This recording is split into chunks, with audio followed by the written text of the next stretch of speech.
नमस्कार दोस्तों, स्वागत है आपका जीके लाइव पाठशाला में।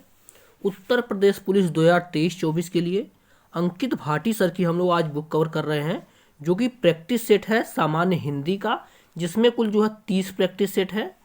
तो आज इसे हम कंटिन्यू करेंगे। वीडियो अगर पसंद आएगी तो लाइक जरूर कीजिएगा और आप लोग फीडबैक हमें जरूर देते रहिएगा कि सेट कंटिन्यू करें या न करें। 30 प्रैक्टिस सेट है इसमें कुल, और जो है एक साथ दो दो तीन तीन प्रैक्टिस सेट कवर किया जाएगा। तो आप लोग चैनल से जरूर जुड़िएगा। पीडीएफ के लिए टेलीग्राम चैनल को ज्वाइन कीजिए, डिस्क्रिप्शन बॉक्स में उसका लिंक दिया गया है। साथ ही साथ जो है इनकी पूरी बुक भी कवर हो चुकी है, उसे भी आप देख सकते हैं। घटना चक्र की तो सीरीज कवर हो चुकी है, उसे भी आप देख सकते हैं। और साथ ही साथ जो है विद्या पब्लिकेशन का जो है प्रैक्टिस सेट कवर हो रहा है। तो सभी के सभी आप हमारे प्लेलिस्ट में जाकर देख सकते हैं। चलिए शुरू करते हैं। प्रैक्टिस सेट नंबर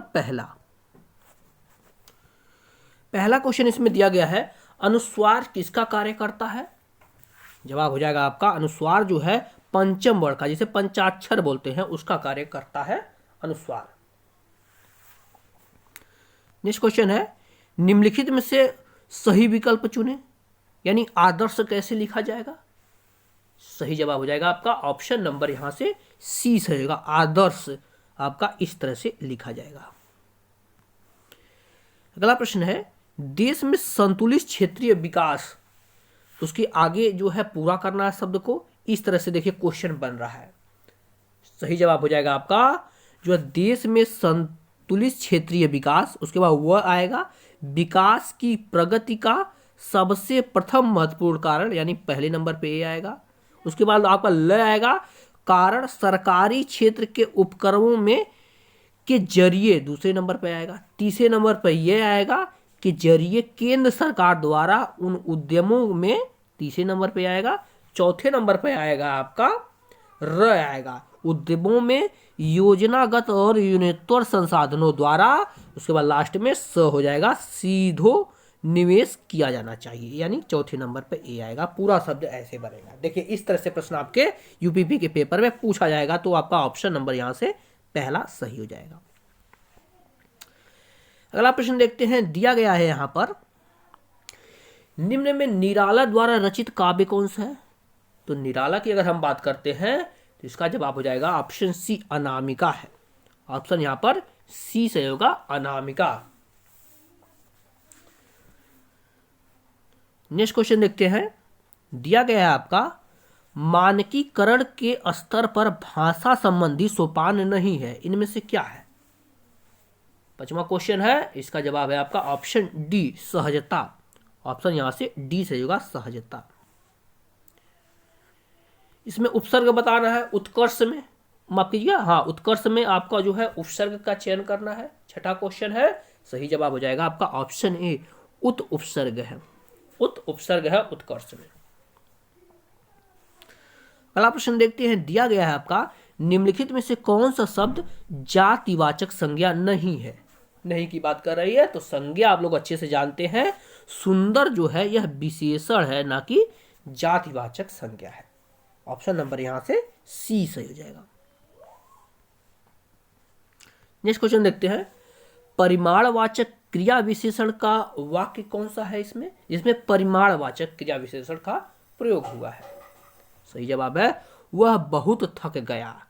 ऑप्शन यहां से ए सही हो जाएगा। क्या? वह बहुत थक गया। अगला प्रश्न देखते हैं, दिया गया है आपका, निम्न में पेड़ार्थक क्रिया कौन सा है? नवा क्वेश्चन है, तो इसका जवाब हो जाएगा आपका ऑप्शन सी निगरानी गिराना। गिराना क्या है? जो है पेड़ार्थक क्रिया है। ऑप्शन यहां से सी आपका सही हो जाता है। 10वें क्वेश्चन की तरफ बढ़ते हैं। दिया गया है आपका, इति धन आदि इक्वल टू क्या होता है? इत्यादि।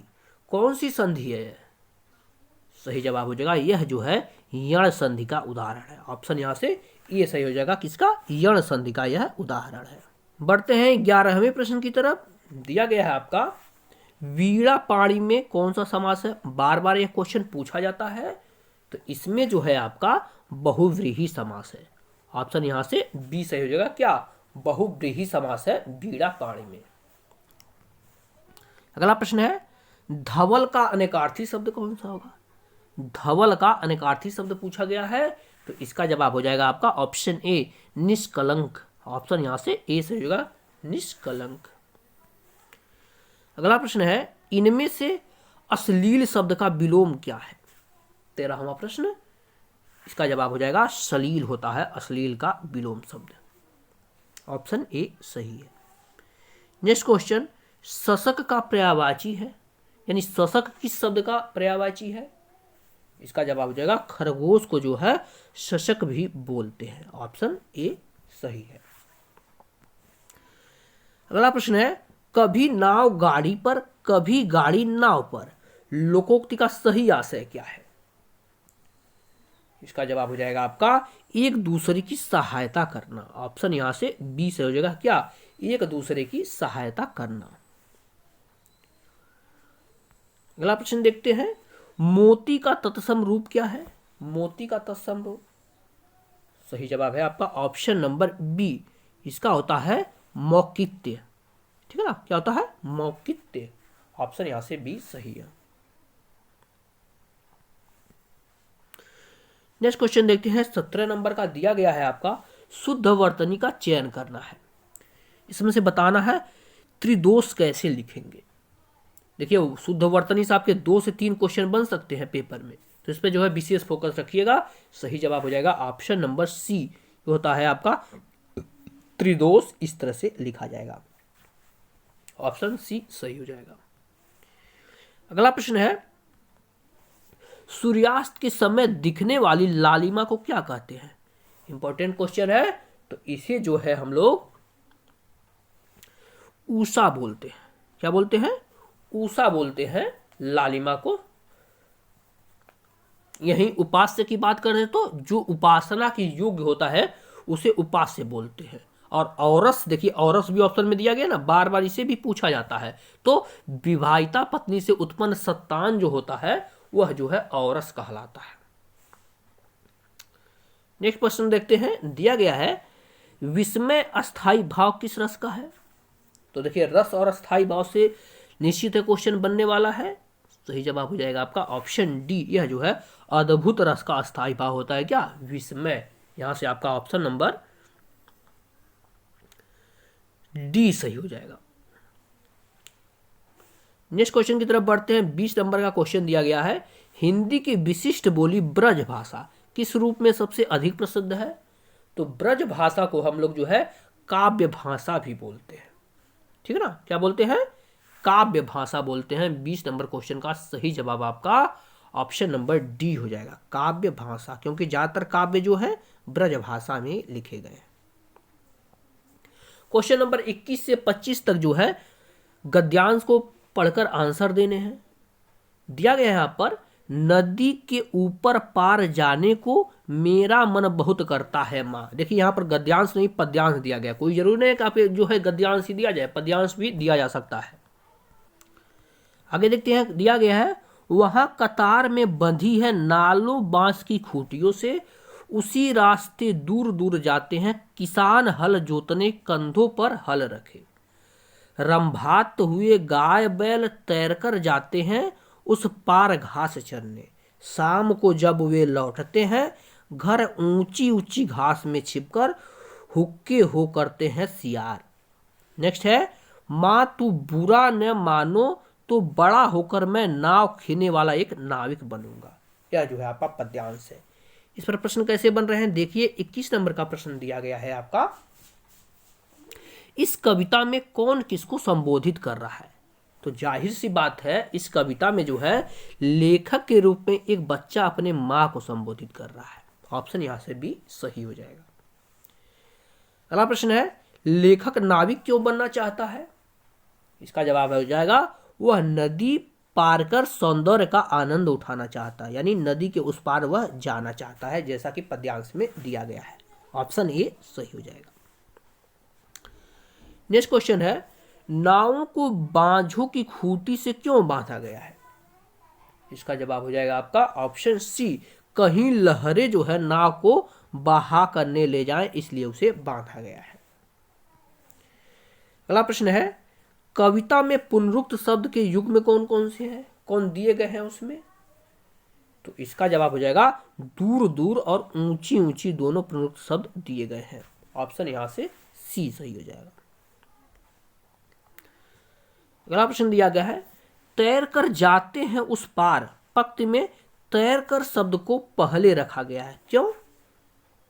इसका जवाब हो जाएगा आपका ऑप्शन सी, क्योंकि लेखक तैरने पर जो है बल देना चाहता है, यानी शब्दों में जो है बल देना चाहता है तैरने पर।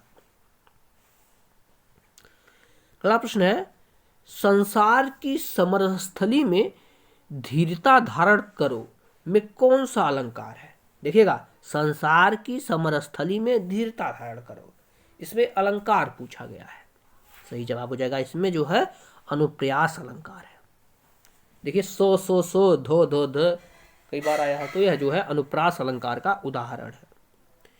नेक्स्ट क्वेश्चन देखते हैं, दिया गया है यहां पर करुणावाचक क्रिया विशेषण में किस प्रकार का विराम चिन्ह का प्रयोग किया जाता है? तो इसमें जो है आपका अर्ध विराम का प्रयोग किया जाता है। ऑप्शन यहां से डी से होगा, किसमें अर्ध विराम का जो है प्रयोग किया जाता है। अगला प्रश्न देखते हैं, दिया गया है श्री कामता प्रसाद गुरु ने विराम चिन्हों की संख्या कितनी बताई है? इंपॉर्टेंट क्वेश्चन है, इसका जवाब बनता है ऑप्शन बी, इन्होंने जो है 20 बताई है विराम चिन्हों की संख्या। अगला प्रश्न है योग रूढ़ शब्द कौन सा है इसमें से? 29 नंबर का प्रश्न है। ऑप्शन सी लंबोदर शब्द है वह योग रूढ़ शब्द है। योग रूढ़ शब्द का मतलब क्या होता है? जिसका तीसरा अर्थ निकले, तो लंबोदर का तीसरा अर्थ जो है भगवान गणेश से लिया जाता है, तो यह जो है आपका योग रूढ़ शब्द है। नेक्स्ट क्वेश्चन है सदा एक वचन में प्रयुक्त होने वाला शब्द कौन सा है? इनमें से कौन सा शब्द है जो हमेशा जो है एक वचन में प्रयोग होता है? सही जवाब हो जाएगा सहायता। सहायता शब्द है हमेशा एक वचन में ही प्रयोग में लाया जाता है। अगला प्रश्न है नीली साड़ी में कौन सा विशेषण है? नीली साड़ी, इसका जवाब हो जाएगा इसमें जो है गुणवाचक विशेषण है, यानी जो है साड़ी का क्या गुण है? वह नीला है, गुणवाचक विशेषण है।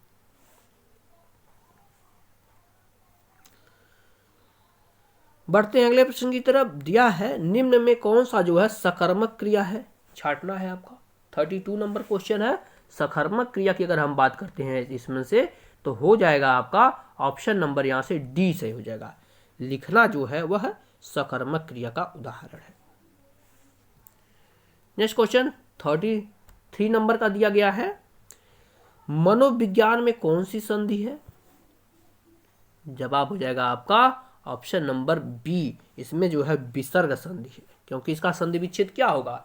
मन धन विज्ञान होता है आपका मनोविज्ञान का, तो हो जाएगा आपका यहां से विसर्ग संधि। बढ़ते हैं अगले प्रश्न की तरफ। दिया गया है निम्न में कौन सा शब्द द्विगु समास है? द्विगु समास का उदाहरण बताना है आपको।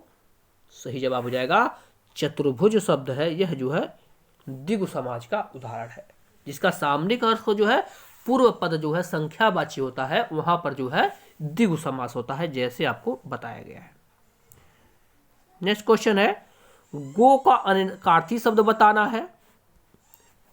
क्या बताना है? गो का अनेकार्थी शब्द बताना है। जवाब हो जाएगा आपका ऑप्शन नंबर ए, इंद्रिय होता है। ऑप्शन नंबर ए क्या हो जाएगा? इंद्रिय हो जाएगा। जैसे गो के अनेकार्थी शब्दों में देखा जाए तो इसमें जो है आपका इंद्रिय आता है, नदी आता है, गाय आता है, तारे हो जाते हैं, आकाश हो जाता है, पृथ्वी हो जाता है, ये सब जो है गो के अनेकार्थी शब्द है। 36 नंबर क्वेश्चन की तरफ बढ़ते हैं। दिया गया है बालों को खोलकर मत चला करो दिन में, रास्ता भूल जाएगा सूरज। प्रस्तुत पंक्ति में कौन सा अलंकार है? देखने से लग रहा है कि इतनी छोटी चीज में इतनी बड़ी बात कह दी गई है, तो यह जो है आपका अतिशयोक्ति अलंकार है, यानी बात को जो है बढ़ा चढ़ा के कहा गया है, क्योंकि जो है बाल खोलने से सूर्य रास्ता थोड़ी भूल जाएगा, लेकिन जो है बात को बढ़ा चढ़ा के कहा गया है। नेक्स्ट क्वेश्चन देखते हैं।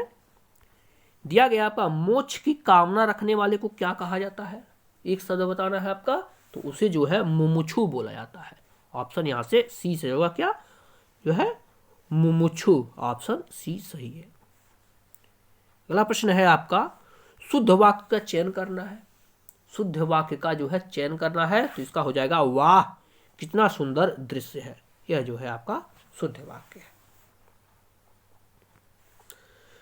नेक्स्ट क्वेश्चन दिया गया है आपका यहां पर, भारत में सर्वाधिक खड़ी बोली भाषा कौन सी है? जवाब हो जाएगा आपका ऑप्शन ए हिंदी है। ऑप्शन यहां से ए से हो जाएगा क्या है, हिंदी है। और लास्ट क्वेश्चन है आपका, आंखों में गड़ना मुहावरे का अर्थ बताना है। इसका जवाब है आपका मन में खटकना। ऑप्शन यहां से बी से होगा मन में खटकना। तो कैसा लगा आपको पहला प्रैक्टिस सेट अंकित भाटी सर का? फीडबैक आप लोग जरूर दीजिएगा। जैसा आप लोग कहेंगे तो अब दूसरा प्रैक्टिस सेट इसके बाद कंटिन्यू किया जाएगा। मिलते हैं नेक्स्ट लेक्चर में, तब तक के लिए धन्यवाद।